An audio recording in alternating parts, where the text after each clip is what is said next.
Orang itu menderita karena tidak mau, bukan tidak bisa, tidak mau menerima takdir yang dijalani. Jadi jangan suka sok tahu. Kita niat lurus jadi kebaikan.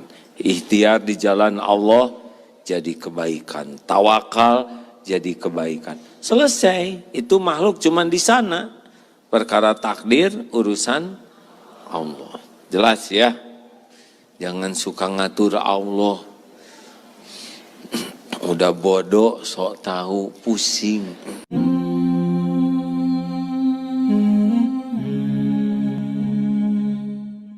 Ya Allah, alhamdulillahilladzi anzala sakinah fi qulubil mu'minin liyazdadu imanan ma'a imanihim. Allahumma salli wa sallim wa barik ala sayyidina Muhammad wa ala alihi wa ashabihi ajma'in. Ya Allah, berkahi majlis ini ya Karim. Catatkan siapapun yang hadir menjadi hamba yang Engkau ridhoi ya Allah. Yang Engkau ampuni seluruh dosa dan aibnya, yang Engkau berikan kemudahan untuk taat padamu. Hujamkan di hati kami nikmat yakin padamu ya Allah, nikmatnya ibadah, nikmatnya istiqomah, nikmatnya husnul khotimah. Ya Allah, lindungi majlis ini dari niat yang salah, lindungi dari ilmu yang salah, lindungi kami dari amal yang salah. Taqabbal minna ya Karim, innaka antas sami'ul alim, wa tub alaina innaka antat tawwabur rahim. Amin ya rabbal alamin. Apa kabar hadirin? Alhamdulillah, kelihatannya sekarang pengajian makin lama makin penuh. Di mana-mana begini, mungkin makin banyak yang stres ya.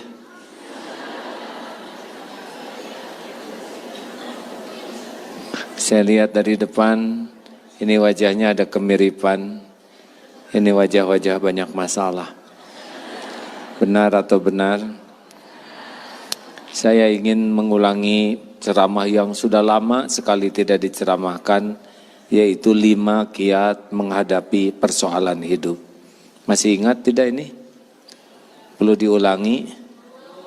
Jadi ceramah ini disesuaikan dengan wajah yang hadir. Persoalan itu bahaya atau tidak?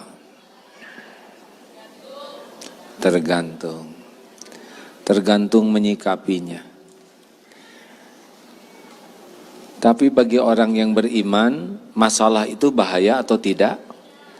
Tidak. Dalilnya hadis sahih. Ajaban li amril mu'min, inna amrohu kullahu khair. Sungguh menakjubkan urusan orang yang beriman. Semua urusannya baik. Walaisa dzalik li ahadin illa lil mu'min. Dan tidak ada yang begitu kecuali orang yang beriman.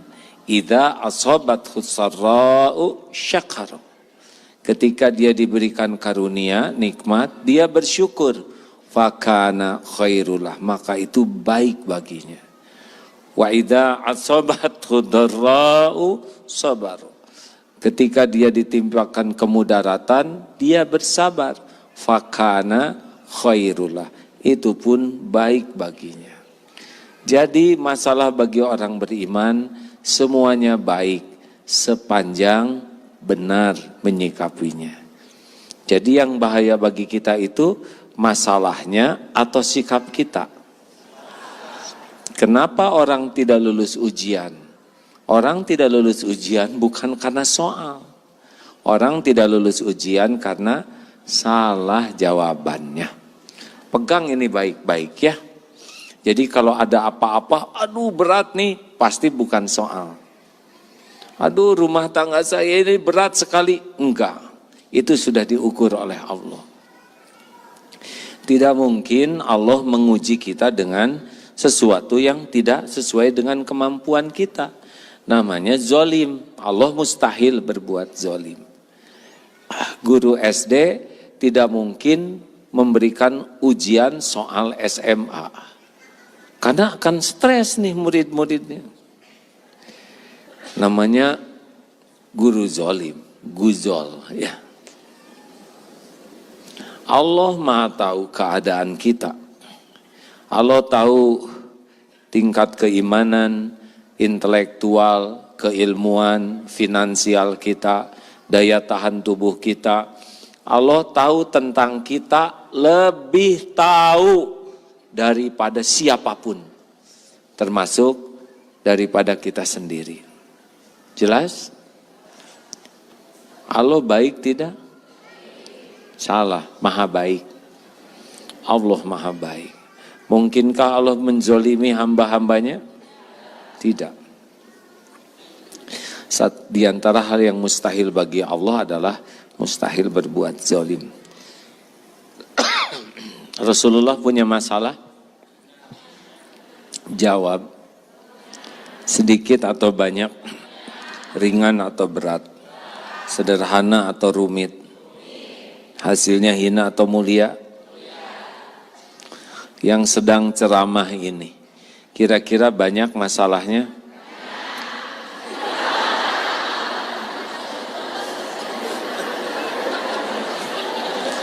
Inilah salah satu keunggulan orang Indonesia. Banyak memikirkan masalah orang lain. Harusnya jawabannya, banyak masalah. Saya tidak tahu, gitu. Banyak, lebih keras daripada kepada Rasulullah SAW. Memang hidup saya banyak masalah, tapi masalah adalah bagian yang harus disyukuri, bukan ditakuti. Karena Allah memberikan masalah bagi kita untuk kebaikan kita. Mau anak disekolahkan tanpa soal, tanpa PR, tanpa ulangan, tanpa ujian, dia nggak akan berkualitas. Semuanya baik-baik saja. Anak-anak perlu kesulitan, anak-anak perlu masalah, anak-anak perlu situasi yang berat. Karena situasi itu yang bisa jadi bekal dia. Betul? Makanya anak yang di rumahnya dilayani pembantu, semuanya dilayani cenderung lebih lemah dibanding dengan anak-anak jalanan yang dia cari makan sendiri, cari tempat berteduh sendiri, cari perlindungan sendiri, cenderung lebih tough, lebih tangguh. Saya kira pasukan-pasukan khusus itu latihannya lebih berat dibanding dengan hansip, benar? Atau dokter ahli spesialis itu yakin itu lebih berat belajarnya dan ujiannya dibanding dengan adik-adik P3K. Betul? Makanya berbahagialah bagi Bapak Ibu yang ujian hidupnya berat, berarti peluang derajat tinggi di sisi Allah lebih tinggi. Wah, mulai mikir.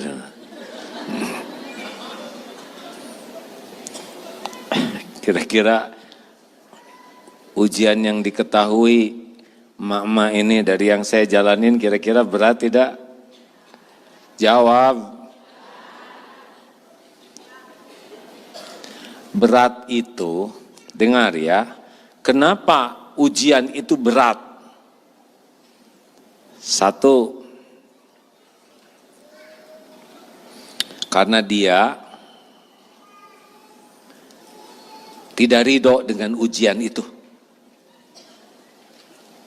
Orang yang tidak nerima kenyataan tuh belum apa-apa udah nyesek sendiri.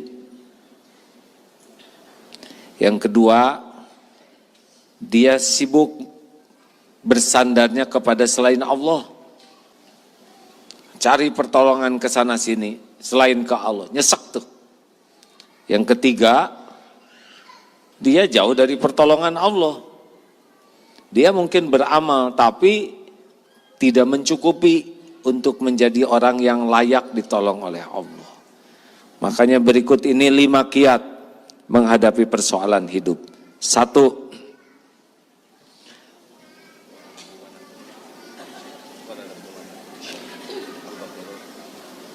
Ini salah satu ayatnya ya. Al-Baqarah 155, 156 ya. Wala nabluwannakum. Kita simak dulu ya.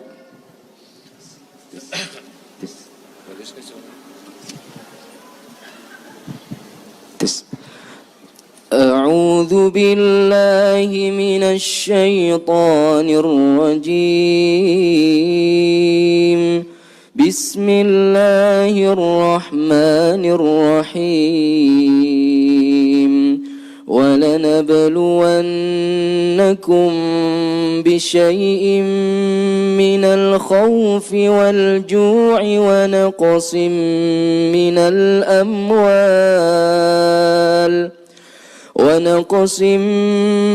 الأموال والأنفس والثمرات وبشر الصابرين الذين إذا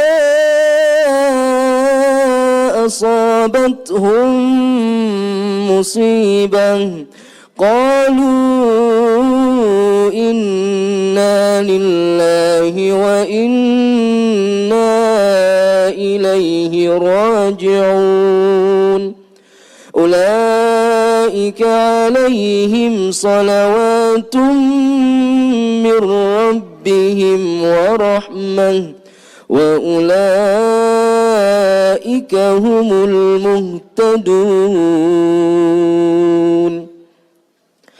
Dan kami pasti akan menguji engkau dengan sedikit ketakutan, kelaparan, kekurangan harta jiwa dan buah-buahan, dan sampaikanlah kabar gembira kepada orang-orang yang sabar, yaitu orang-orang yang apabila ditimpa musibah mereka berkata inna lillahi wa inna ilaihi raji'un, sesungguhnya kami hanya milik Allah dan kepadanya-lah kami kembali.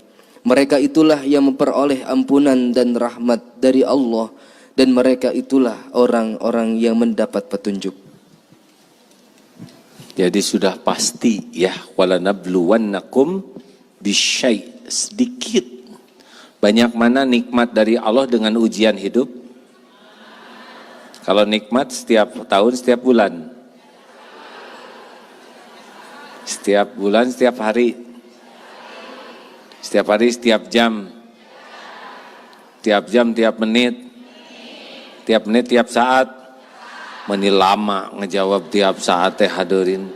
Harusnya tiap tahun, tiap bulan, tiap saat. Jelas. Sedangkan musibah, kepahitan banyak atau sedikit? Bisyai, sedikit. Ya. Kalau kita sakit, ya pasti sedikit dibanding nikmat sehat. Kalau ada yang sebel ke kita, juga beberapa orang saja. Dan kalau orang menghina kita juga pasti sedikit dibanding kehinaan kita yang sebenarnya. Betul?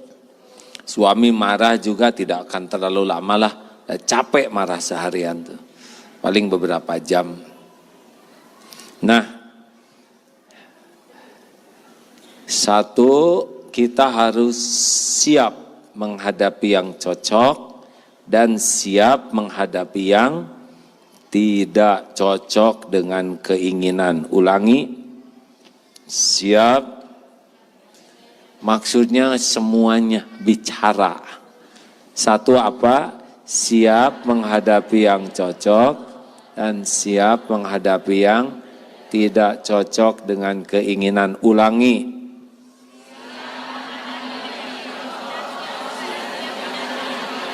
Kurang mantap, ulangi.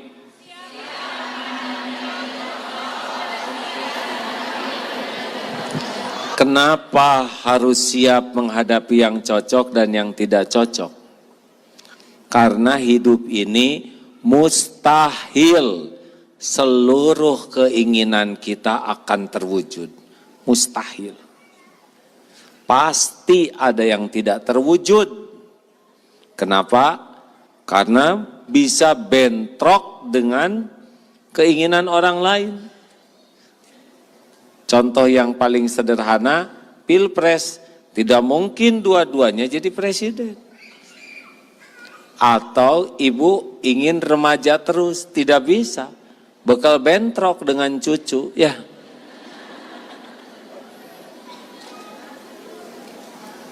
Ibu mau sehat, bapak mau sehat, orang sedunia mau sehat tidak? Kalau terkabul sehat seluruhnya, apa yang terjadi? Dokter saling menyuntik. Rumah sakit, apotek, pabrik obat, para petani penanam bahan obat-obatan, fakultas kedokteran, fakultas keperawatan, fakultas farmasi, departemen kesehatan.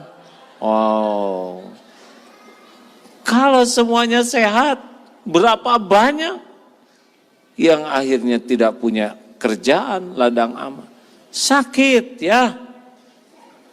Sana sakit, sekali-kali sakit, harus ingin sehat, harus berusaha sehat, harus meminta kepada Allah sehat, tapi kalau nanti ditakdirkan sakit, terima. Karena nggak mungkin sehat semua, betul? Ada seorang akhwat ditaksir oleh 1000 lelaki. Ini, aduh solehah, baik, oh pada senang. Tidak mungkin terkabul semuanya. Kalau semua terkabul jadi suaminya, repot. Harus tidak terkabul. Mungkin satu yang terkabul. Nah, oleh karena itu, dan kita pun harus siap bahwa yang kita inginkan, kita sukai, belum tentu baik menurut Allah. Benar? Dalilnya surat Al-Baqarah 216 ya. Wa asa an takrahu syai'an wa huwa khairul lakum. Silakan Ustaz bacakan. A'udzu billahi minasy syaithanir rajim. Kutiba alaikumul qitalu wa huwa kurhun lakum wa asa an takrahu syai'an wa huwa khairul lakum wa asa an tuhibbu syai'an wa huwa syarrul lakum wallahu ya'lamu wa antum la ta'lamun. Masya Allah. Diwajibkan atas engkau berperang padahal itu tidak menyenangkan bagimu. Tetapi boleh jadi kamu tidak menyenangi sesuatu padahal itu baik bagimu. Dan boleh jadi kamu menyukai sesuatu padahal itu tidak baik bagimu. Allah mengetahui sedang kamu tidak mengetahui. Jadi Allah Maha Tahu, kita tidak tahu, makanya jangan, aduh ini benar. Anak dilamar, undangan sudah disebar, tiba-tiba pihak mempelai itu membatalkan. Baik atau buruk?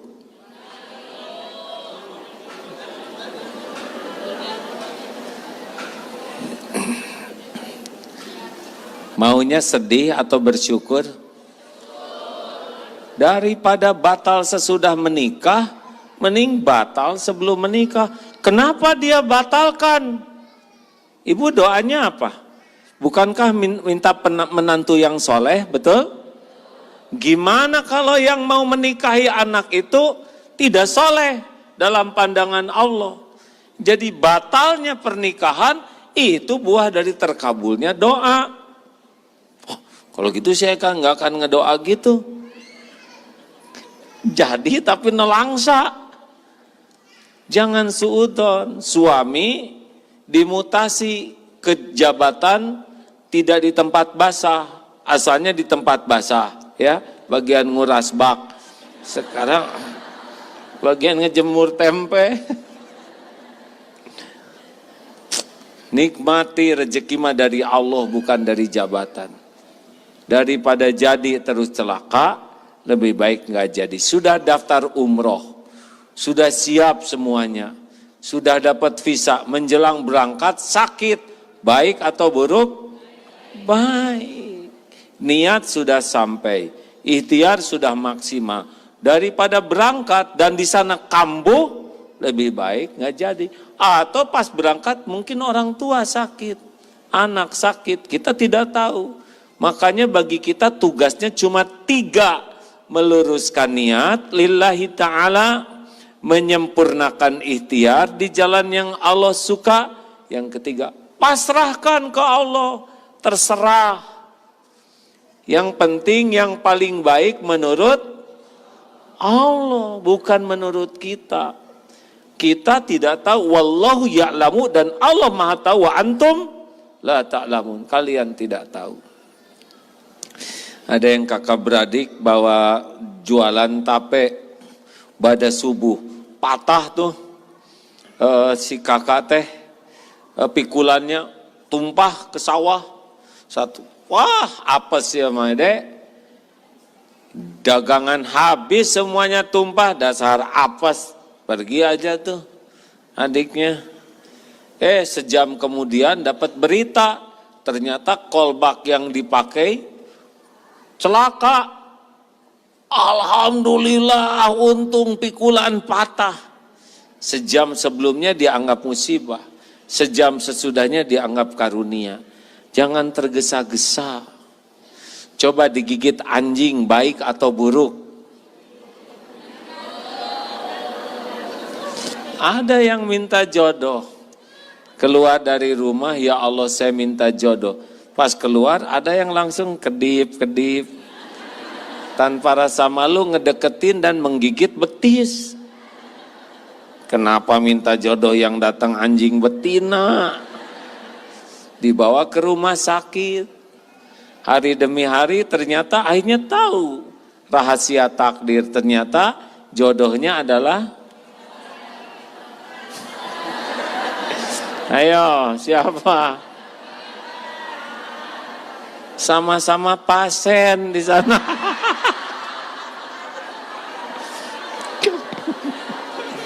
Atau terserah saya, kan saya yang ngarang. Paling enak. Ternyata sama sekali duaan ngegoler jadinya. Nah ternyata pasien ini tuh anaknya pemilik rumah sakit. Sesuka saya aja ngarang mah. Puas Pak, puas. Tapi jangan nyari jodoh mana ya anjing teh ngangengkel.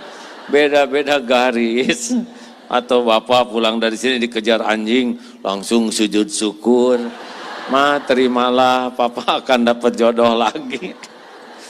Belum tentu anjing, mungkin rabies ya. Jadi jangan suka sok tahu. Kita mah niat lurus, jadi kebaikan. Ikhtiar di jalan Allah, jadi kebaikan. Tawakal, jadi kebaikan. Selesai. Itu makhluk cuman di sana. Perkara takdir urusan Allah. Jelas ya. Jangan suka ngatur Allah. Udah bodoh sok tahu, pusing. 2, kalau sudah terjadi harus ridho. Ulangi. Yang mantap.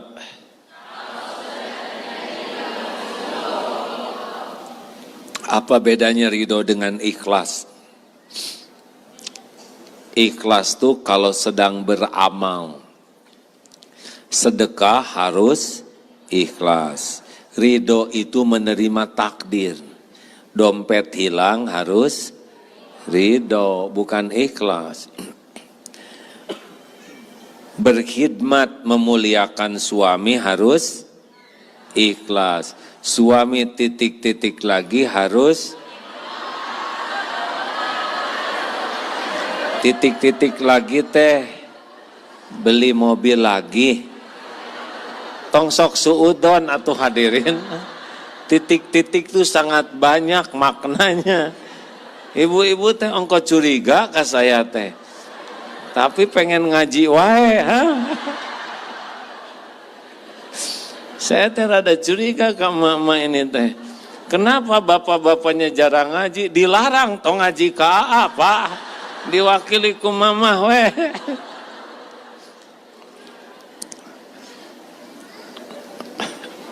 Lalu lucu nini teh. Bu, ibu, orang itu menderita bukan karena takdir yang dia jalani. Orang itu menderita karena tidak mau, bukan tidak bisa, tidak mau menerima takdir yang dijalani.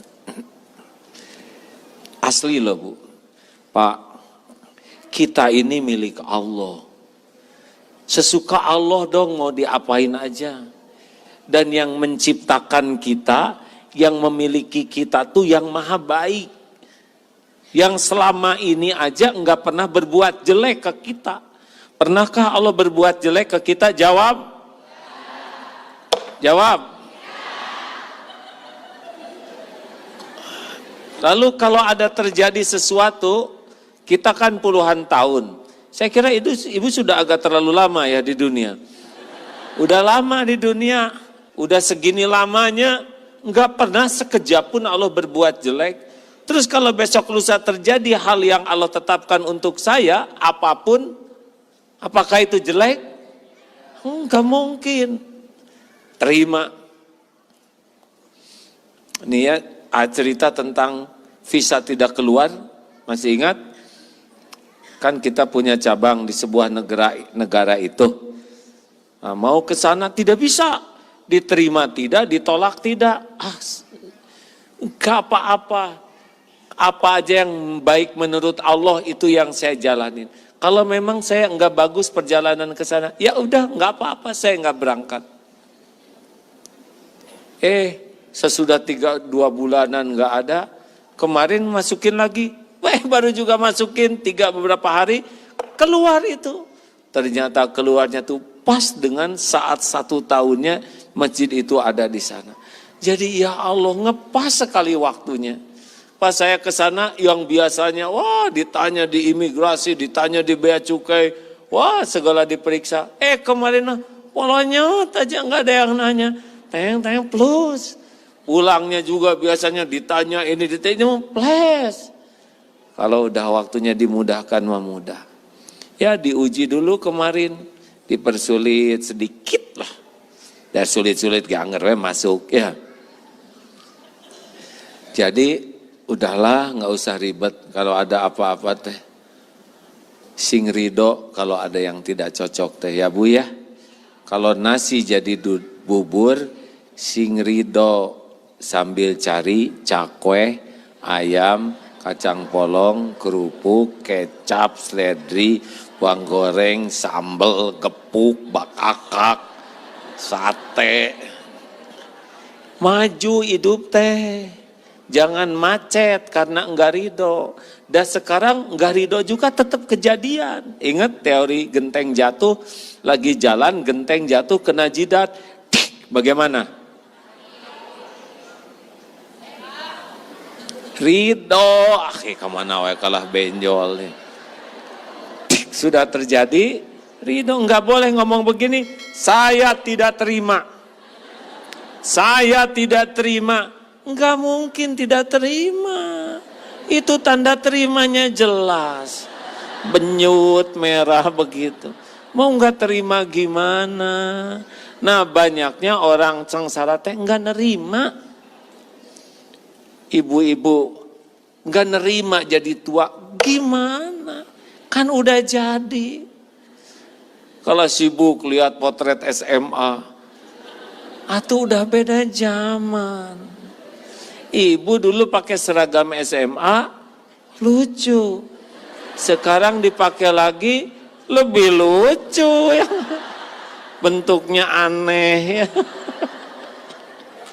Kemarin, astagfirullah. Ada yang reuni umur 55 tahun pakai seragam serian ketawa. Nah, mana beki lucu gitu. Hadirin, terima takdir tuh ya. Salah satu nikmat terbesar dalam hidup adalah kemampuan menerima takdir. Allah Maha baik, apapun yang Allah lakukan pasti baik. Walaupun tidak cocok dengan keinginan, harapan kita, gak apa-apa. Kita ini hamba Allah kok. Suka-suka yang punyanya saja, benar? Dan protes juga gak akan berubah. Ibu jengkel melihat hidung sendiri, mual berubah. Terima irung nu ayah. Irung nu mana deui. Jangan suka ngebanding-banding dengan orang bule. Beda itu layoutnya, tata letaknya.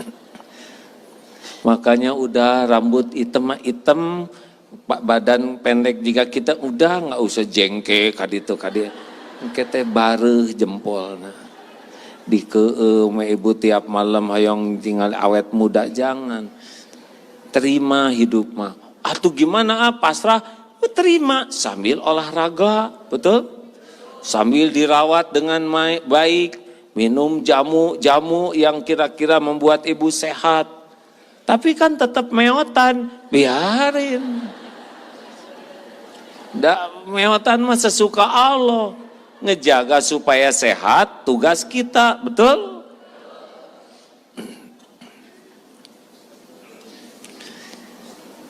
Ada yang sudah seumur dengan saya enggak di sini? Cik mana? Seberapa om? Biasa memang biasanya berapa umurnya? Ya saya lihat teman-teman kan kalau di BSD di masjidnya teh pensiunan wungkul. Ada yang sehat, ada yang kurang sehat, ada yang sudah 70 berapa tahun, segar. Saya asalnya kena penyakit jantung. Saya bersyukur sesudah kena penyakit jantung, saya jadi sering olahraga, jalan. Dan sekarang beliau sudah 70-an, segar sekali badannya. Dan jantungnya sehat. Dia terima takdir sakit jantung, dia berobat dan dia jadikan sakit jantung itu untuk merubah pola hidupnya. Tuh gitu, bukan nguyung. Gimana kalau suami saya titik-titik lagi, apa dulu titik-titiknya? Ya titik-titik yang seperti AA itu.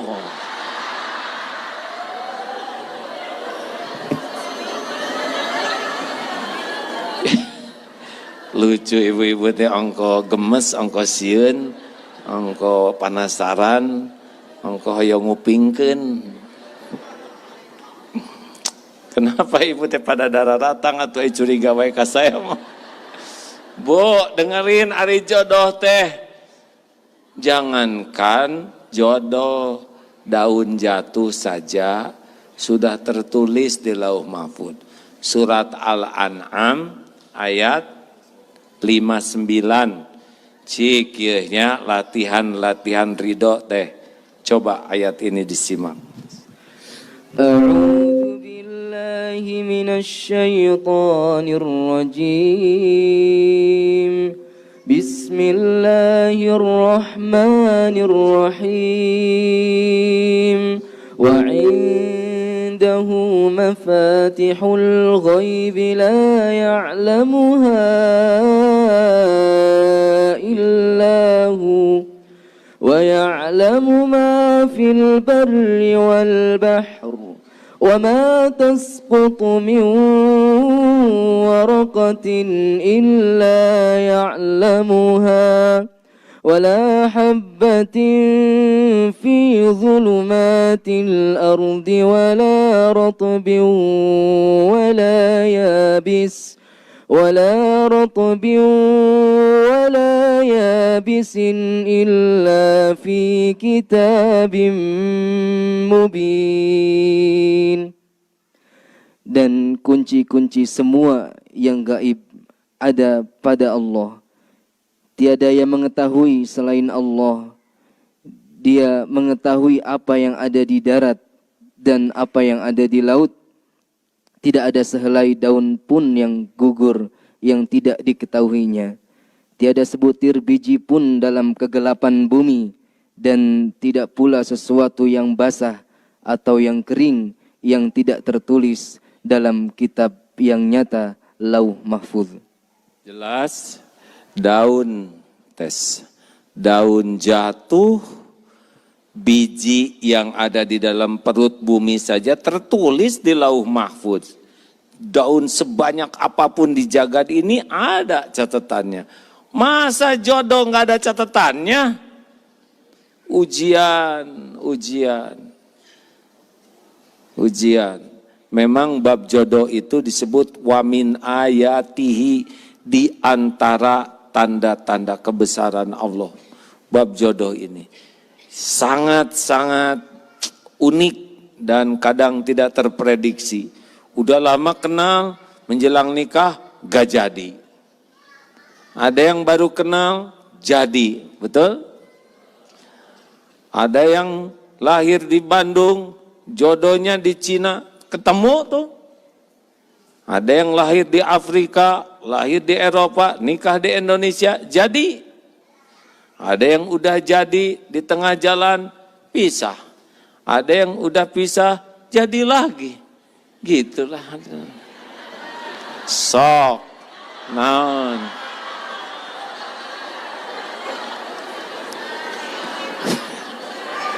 Iya mah memorinya kuat.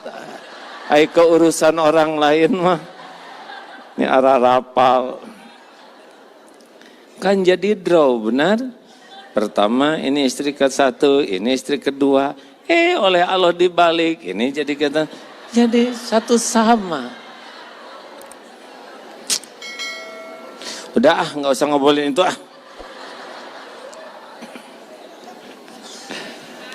Sing ridho ke takdir tebu enak.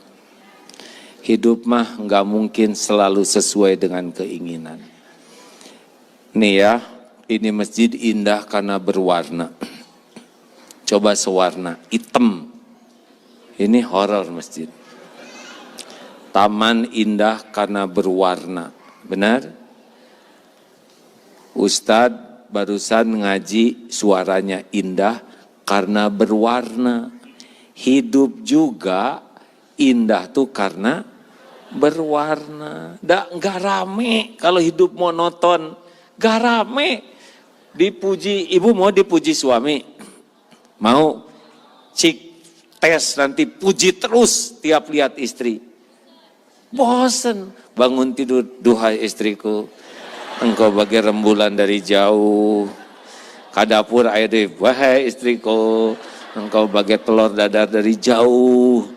Blus kadapur KWC, wahai istriku, engkau seperti ember dari jauh. Dah liar bu. Sok ibu masak buat suami.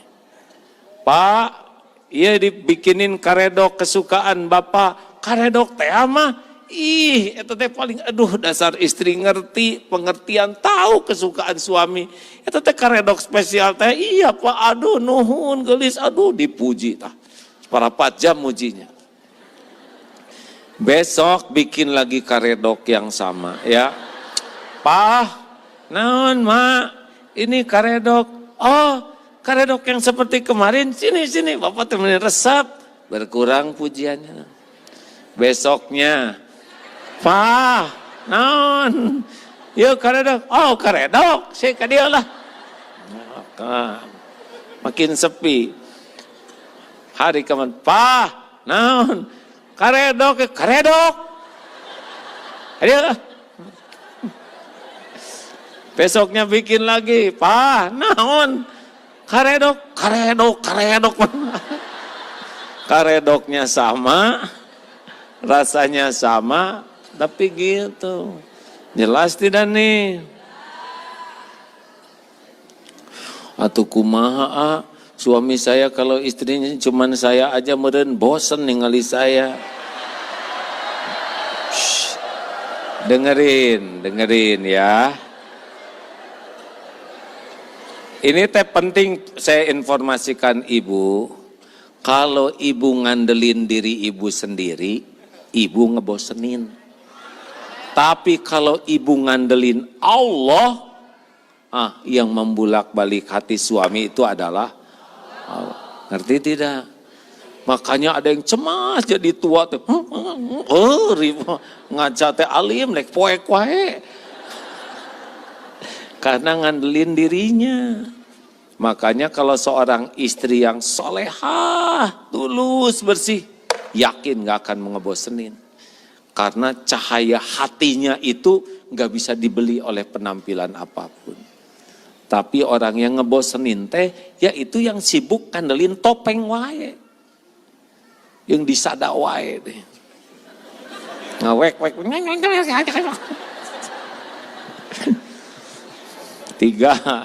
Udahan capek udah ceramah ibu-ibu mengalawan wae. 3. Sing ridho. Ridho itu bukan pasif ya. Ridho itu aktif. Sakit gigi, ridho sambil pergi ke dokter. Sesampainya di dokter gigi ada tulisan, maaf dokter tidak bisa praktek karena giginya sakit seperti saudara. Terus gimana?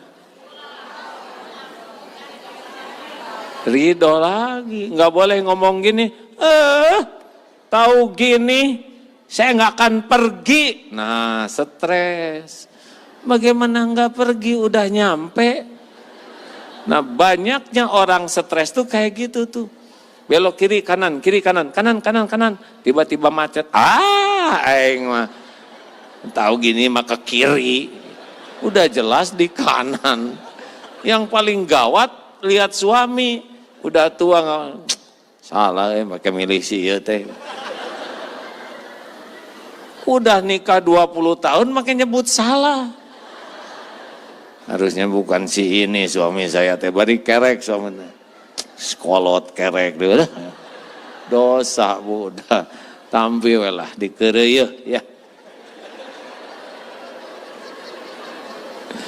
Bu, Ibu. Jadi tua ridho enggak? Keluar uban ridho? Keriput ridho? Harus ridho, dan ridho kemeotan angker. Nikmati, jadi tua itu dinikmati. Asli hadirin. Masya Allah. Boleh saya cerita dikit ya? Waktu kemarin di Australia, aduh saya bahagia di Australia teh nggak banyak orang. Jadi dia meretem di mana-mana tuh ya. Jeung ngalawan wae di jamaah teh. Di sana menurut dateng ngartieun pakai bahasa Indonesia.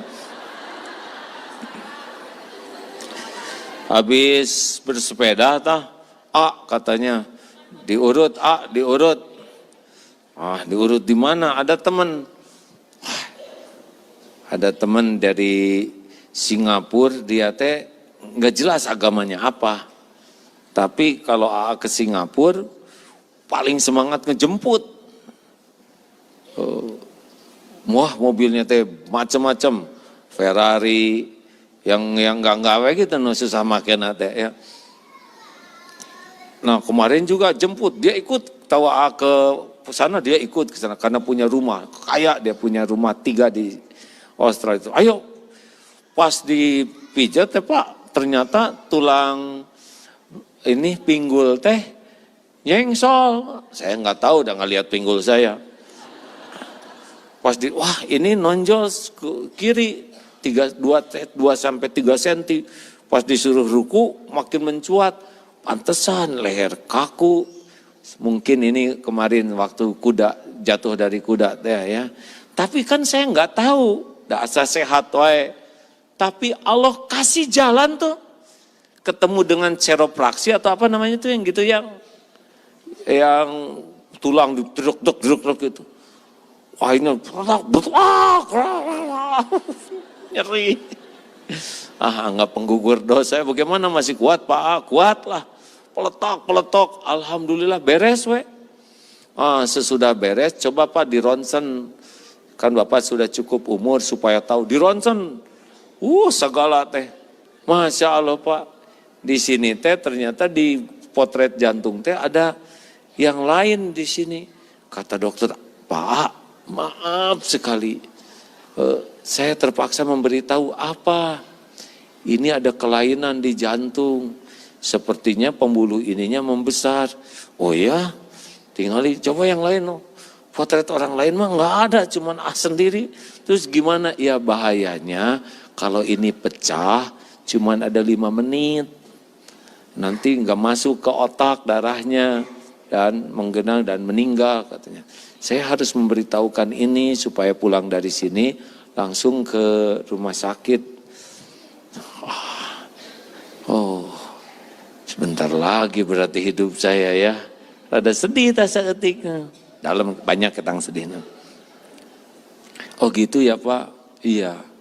Ada nggak kasus orang lain? Iya, saya bukan ahli jantung. Tapi kalau bisa periksa saja.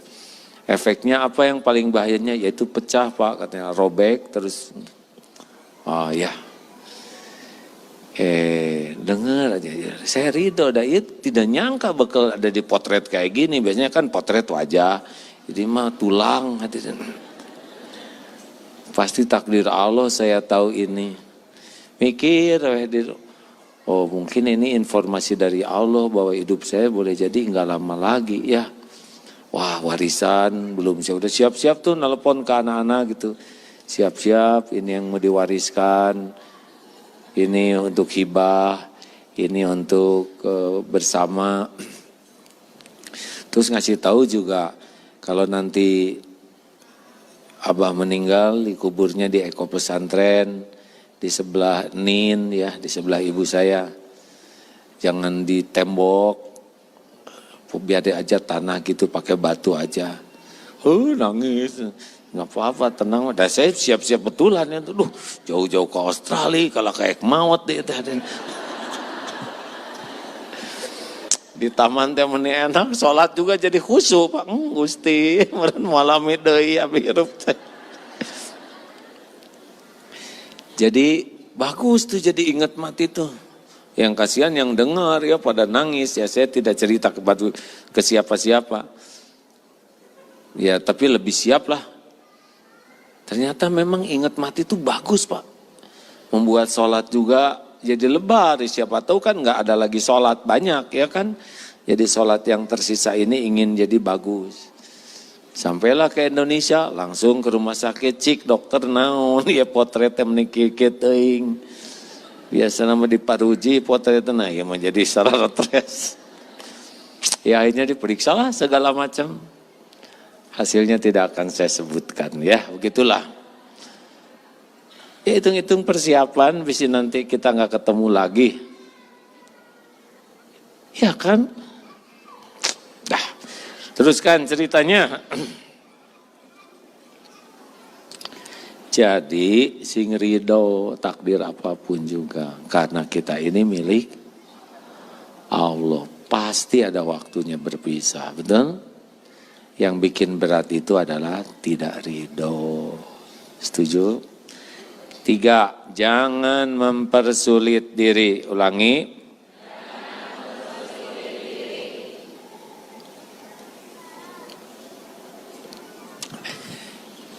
Biasanya kita menderita tuh karena ngarang. Kalau ada apa kayak yang barusan segala dipikir.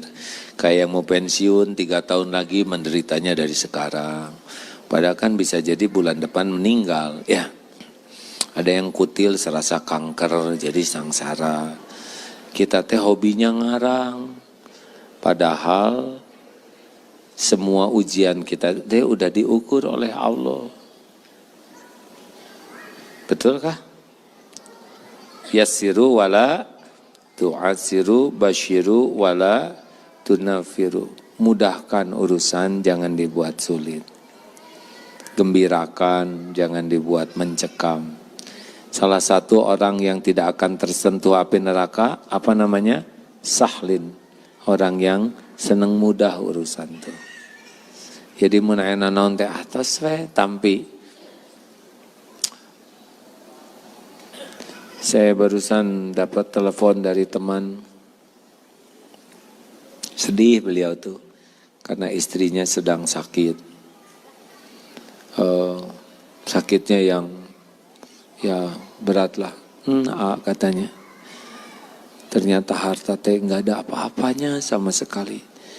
Saya teh bukan sombong, misalkan 1 pel bisa saya beli 1 miliar harga 1 pelnya. Dan bisa jadi jalan kesembuhan buat istri saya beli. Tapi nggak ada pel yang bisa menyembuhkan itu. Ngaruh kita nangis. Beliau dititipi dunia tuh banyak oleh Allah tuh. Tapi ya alhamdulillah orangnya tawadu, baru aja nyumbang buat masjid 10 miliar sekali nyumbang tembok. Tapi istrinya sakit tuh nggak ketahan, katanya uang juga nggak ada apa-apanya. Kerasa kalau begini mah nggak ada yang bisa dilakukan kecuali nangis nggak doa ke Allah. Untungnya sabar istrinya teh. Hanya nyebut Allah, Allah ya sakitnya berat. Nah itu menunjukkan kalau kami ridho ya Allah dengan ujian ini teh. Tapi mohon berikan kesempatan, kesembuhan, boleh itu. Takdir yang ada diterima sambil bergerak ke takdir lainnya. Jadi jangan ngarang dipersulit ya. Nah segitu aja dulu atuh, cukup?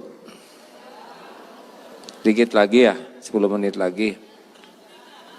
Yang keempat, evaluasi diri ya Allah. Evaluasi diri. Surat An-Nisa 79. Fadhol Ustaz. A'udzu billahi minasy syaithanir rajim.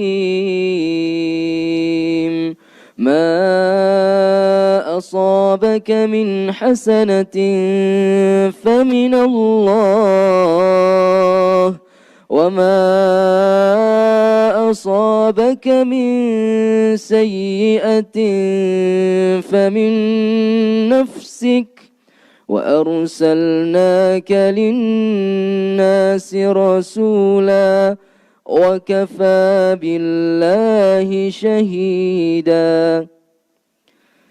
Kebaikan apapun yang kamu peroleh adalah dari sisi Allah, dan keburukan apapun yang menimpamu itu dari kesalahan dirimu sendiri. Kami mengutusmu wahai Muhammad menjadi rasul kepada seluruh manusia, dan cukuplah Allah yang menjadi saksi.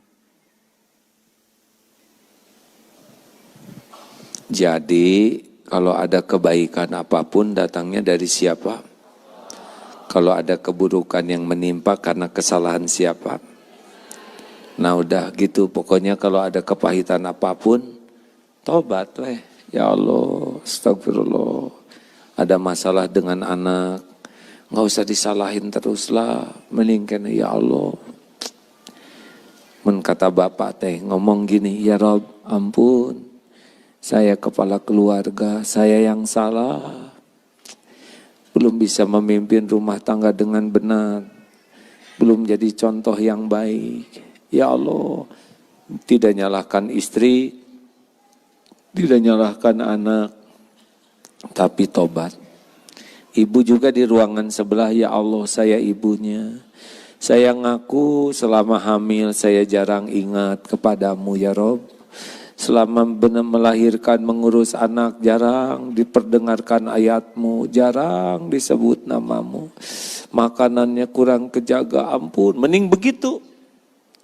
Nabi Adam diturunkan dari sorga ke dunia. Ditipu setan dan istrinya malah ikut makan. Tidak tuh, tidak nyalahkan setan, tidak nyalahkan istri. Doanya gimana? Rabbana zalamna anfusana wa illam taghfir lana wa tarhamna lanakunanna minal khasirin. Itu ya Allah ya Tuhan kami sudah zalim kepada diri kami sendiri. Sekiranya Engkau tidak mengampuni kami, sekiranya Engkau tidak merahmati kami, kami pasti jadi orang rugi. Tuh, Nabi Yunus meninggalkan umat, ninggalin dakwah, ditegur oleh Allah. Dosanya adalah meninggalkan dakwah. Dalam 3 kegelapan, gelapnya malam, dikecemplungkan ke dalam gelapnya laut, disambar oleh ikan, gelapnya perut ikan. Nyalahin siapa? Nyalahin umat, ya Allah habis umatnya tuh gak mau dinasehatin, tidak. Nyalahin yang ngejeburin, ya Allah saya digejeburin oleh orang, tidak. Nyalahin ikan, tidak. Apa yang dilakukan Nabi Yunus?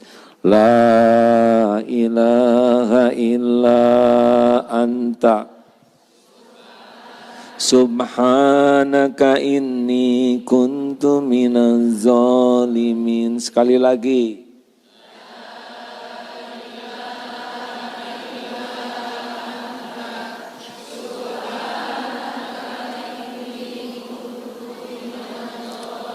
Tiada ilah Tuhan yang berhak disembah selain Engkau ya Allah. Tauhid. Subhanaka, maha suci Engkau, husnuzon ke Allah. Tidak ada satupun perbuatanmu yang salah, yang kurang, yang mengecewakan, yang zolim. Pokoknya apapun yang Allah takdirkan pasti sempurna baiknya. Inni kuntu minaz zolimin. Saya ya Rabb orang yang zolim. Orang yang berdosa itu zolim. Ya, zolam tu nafsi. Tuh tidak nyalahkan siapa-siapa. Makanya kalau ada masalah tuh jangan sibuk nyalahin orang lain. Bu, Ibu, jangan sibuk nyalahin suami. Ya, saya mah bukan mengatasnamakan para suami. Tapi kalau ibu sibuk nyalahin orang lain, ibu pasti nggak bisa tobat. Sedangkan orang yang tidak tobat, waman lam yatub faulaika humuz zalimun. Al-Hujurat ayat 11. Orang yang tidak tobat teh manusia zolim. Kenapa orang tidak bisa tobat? Karena sibuk nyalahin orang lain. Orang yang sibuk menyalahkan orang lain, bekelalai dari kesalahan dirinya sendiri. Orang yang lalai dari dosa sendiri, nggak ada tobat. Orang yang tidak tobat, nggak ditolong oleh Allah. Makanya air mata tobat, eta teh rahasia pelapang hati dari kesulitan tuh. Jangan menangisi masalah. Ya Allah, udah gitu-gitu teh, aduh. Enggak selesai. Ibu nangisin suami. Perih ya Allah, perih. Kenapa ibu pedih hati? Ibu pedih hati karena ibu bersandar ke makhluk. Namun bersandar ke Allah mah enggak pedih hati ini. Ingin dihargai, ingin dihormati, ingin dicintai, ingin disayangi, ingin diperlakukan spesial, ingin dibalas budi, sakit, benar? Dan dulu TAA, saya yang ngebiayain kuliah suami saya teh. Dulu mah waktu sama-sama kuliah loh. Kan saya sering dengar cerita gini. Tetap tidak beres urusannya mah. Dan hobinya ngungkit-ngungkit. Nah dulu teh dia yang ngejar-ngejar saya. Nah sekarang saya yang ngejar-ngejar nih.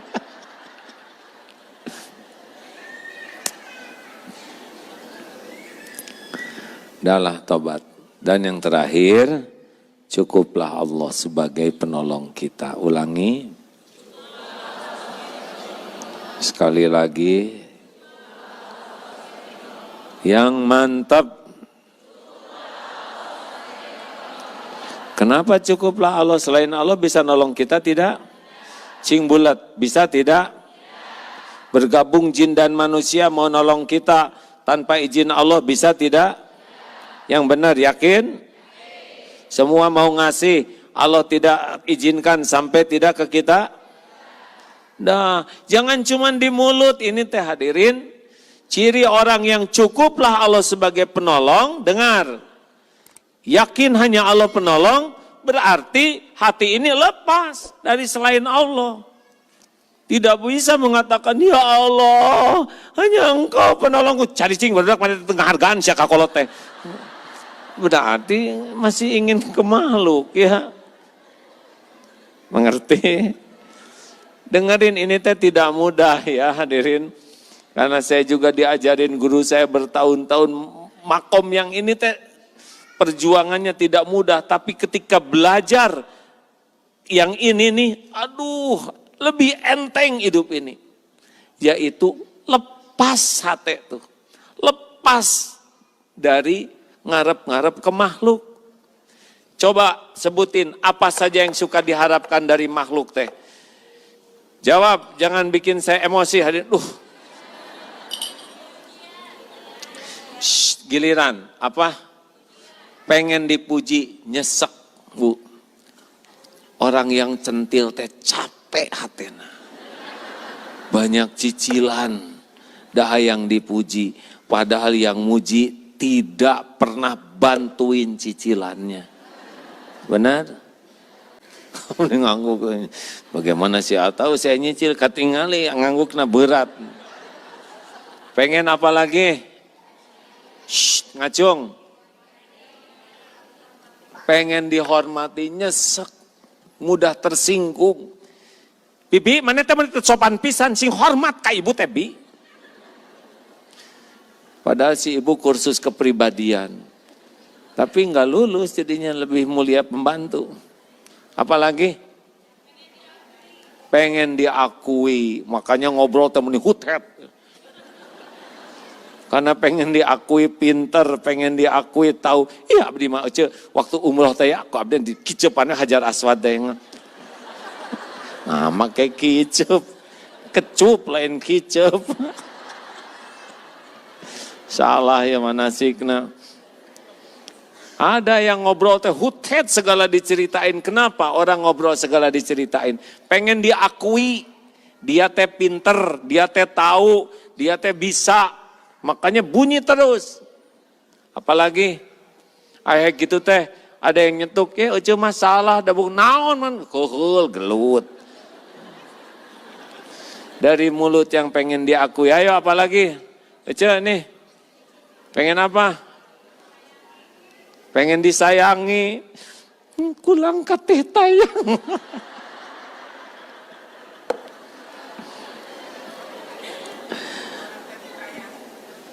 Ibu teh Pak, pengen disayangi teh capek. Si bapak mah meuni kitu. Baheula mah meuni nyaah ka mami teh ayeuna meuni cuek teu ngepek. Sok ayeuna diusapan ku suami tapi enggak pakai hati sok kadoh yang diusapan ka dia. Enggak bisa dipaksa. Si katubuh ka dia diusapan. Tidak bisa, harus pakai hati. Makin pengen disayang, makin menderita. Apalagi cepat. Pengen diakui, pengen dipuji, pengen dihargai, pengen disayangi, termasuk ingin dicintai. Halo eta. Nggak usah lah. Biarin gitu, suami saya kurang cinta. Ya mau digimanain lagi atuh Bu. Cintai saya Pak. Cintai sih hayo. Enggak bisa. Ekuma. Sekarang juga cintai saya. Bisa enggak Pak? Saya mah da geus keheul ningali emak. Hadirin, ya saya teh lagi belajar di rumah juga ke para itu teh istri teh WA ge jararang. Enggak apa-apa, dulu juga enggak ada WA, biasa aja dunia, bener? Justru kalau terlalu sering WA, dikit-dikit WA, minta video call segala. Atuh lagi ceramah, kenapa gitu WA atau dibales? Atuh lagi ceramah, masa nggak balesan WA yang jararang dan abdi mah. Ngampleng nggak apa-apa, jadi pada fokus, dah percaya tuh. Mau kemana lagi, benar? Makanya jangan sok cintalah. Dikit-dikit, how are you darling? Where are you say? Saya di sebelah kamu. Oh, I am sorry. Udahlah, mau bahagia. Periksa apa yang diharapkan dari orang dan lepas. Coba rasakan entengnya hidup. Di majelis taklim jangan pengen diakui pangbeungharnya, pangkerena, pang gimana. Udah lepas we keinginan itu. Ah, saya tuh di kantor teh istri atasan tapi nggak ada yang menghargai. Ya biarin. Nah, yang jadi atasan suaminya, kenapa kamu pengen dihargai, ha? Lempeng we, lempeng, hidup mah lempeng. Mau nyobain itu? Coba hadirin. Enak hidup ngarep-ngarep dari orang lain tuh. Jadi suami jangan pengen dimasakin oleh istri. Dah, masak we nyadira. Pintu dikunci kan ada linggis, beres. Itulah hadirin, cukuplah Allah sebagai penolong. Kalau ini udah lepas dari makhluk, perbaiki sholatnya. Wasta'inu bisabri wassalah. Jadi sing ingat bahwa jalan keluar itu datangnya dari Allah. Surat At-Talaq ayat 2 dan 3, wa may yattaqillah yaj'al lahu makhrajan. Jadi kalau ingin diberi jalan keluar, udah deketin Allah. Di antaranya syaratnya itu wasta'inu bis-sabri was-shalah. Ali Imran Al-Baqarah 153 ya. Ya ayyuhalladzina amanu ista'inu bis-sabri was-shalah innallaha ma'as-sabirin. Jadi tah kuncinya 2, sing sabar, kuncinya 3, amanu yakin ke Allah, wasta'inu bis-sabri was-shalah. Makanya kalau ada apa-apa itu perbaiki. Sabar teh apa? Tahan. Jangan suka gampang curhat ke orang, ya. Jangan cari simpati orang. Jangan cari kekaguman orang. Itu kan ada yang habis masak teh capek gula. Alah, ini capek mate masak teh. Padahal enggak gitu-gitu juga bisa. Ya mending lempre. Leuleus mate. Nanti diijabah leuleus seumur hidup mau. Bapak ge tong gumasep, Bapak pulang kerja teh gudupruk. Aduh. Ampun. Nah, ampunan enggak usah begitu, sujud, Pak. Jangan acting. Tahu? Jangan caper, jangan cari perhatian, jangan lebay, jangan suka posting di status penderitaan. Ya Allah. Sambil sembunyi nyebut Allah mah, benar? Ini teh Bu penting hadirin, ini teh ilmu tauhid betulan. Periksa weh, kalau nanti gelisah, sengsara, nyesek, perih, pasti eta teh ngarep-ngarep dari punten. Ngarep-ngarep dari selain Allah. Aman maragra goe. Perbaiki ya. Jangan suka caper, jangan suka cerita penderitaan ke orang. Kasihan, ngarep-ngarep orang lain, empati, kagum, udah Allah dah yang menguasai segala mah. Salat, orang-orang yang suka pamer penderitaan tuh orang yang enggak ridho ke takdir. Tadi cerita itu, ya saya juga salah pakai cerita yang tadi, harusnya nggak usah cerita, ya. Maafin, nggak apa-apa supaya siap-siap kita pisah ya. Alhamdulillah sesudah diperiksa mah ternyata masih bisa ceramah, gitulah intinya. Apakah penyakit dengan nyawa ada kaitan? Hah? Enggak, yang sakit panjang umur ada, awet sakitnya. Ada itu ahli senam jantung sehat, ngelepak Pak mawat lagi senam. Padahal beliau gurunya. Bukan karena senamnya, karena udah waktunya. Apakah jagoan bela diri bisa memperpanjang umur? Enggak. Allah mah menentukan tidak terhalang. Begitulah hadirin sekalian. Nuhun.